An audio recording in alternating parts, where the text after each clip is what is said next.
Middle east में इस वक्त एक जंग गाजा में हो रही है, तो दूसरी जंग सीरिया में छिड़ गई है।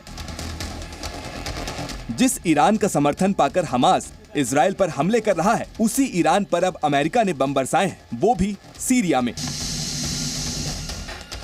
पूरी दुनिया जानती है कि हमास और इजराइल की जंग का जनक ईरान है। यही वजह है कि इस वक्त ईरान का सबसे बड़ा दुश्मन अमेरिका बन बैठा है। अमेरिका इजराइल के सपोर्ट में है, ईरान हमास के। जाहिर है दोनों की दुश्मनी तो होगी ही। इजराइल हमास जंग के बीच अब ईरान और अमेरिका की जंग की सुगबुगाहट भी होने लगी है।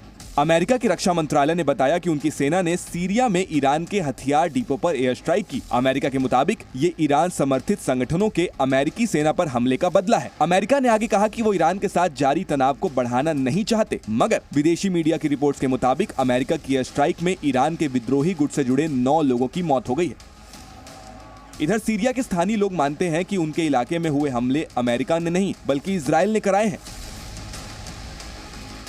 इन लोगों का कहना है कि हवाई हमलों में कम से कम 15 लोगों की मौत हो चुकी है।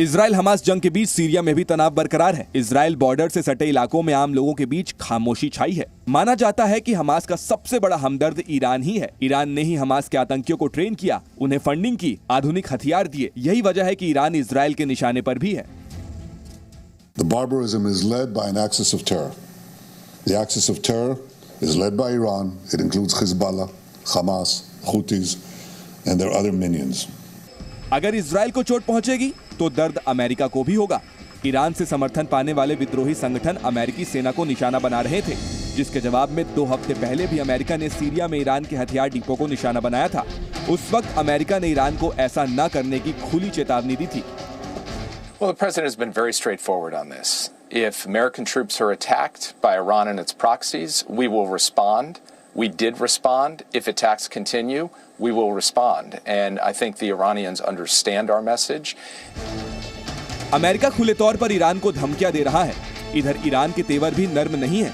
गाजा में इजराइल के ग्राउंड ऑपरेशन से खफा ईरान अमेरिका को भी सबक सिखाने की बात कह चुका है।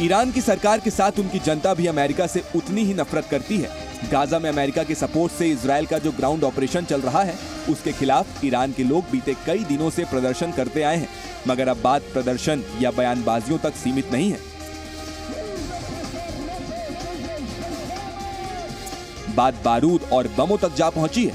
अमेरिका की स्ट्राइक के बाद ईरान की तरफ से बदले की पूरी गुंजाइश है।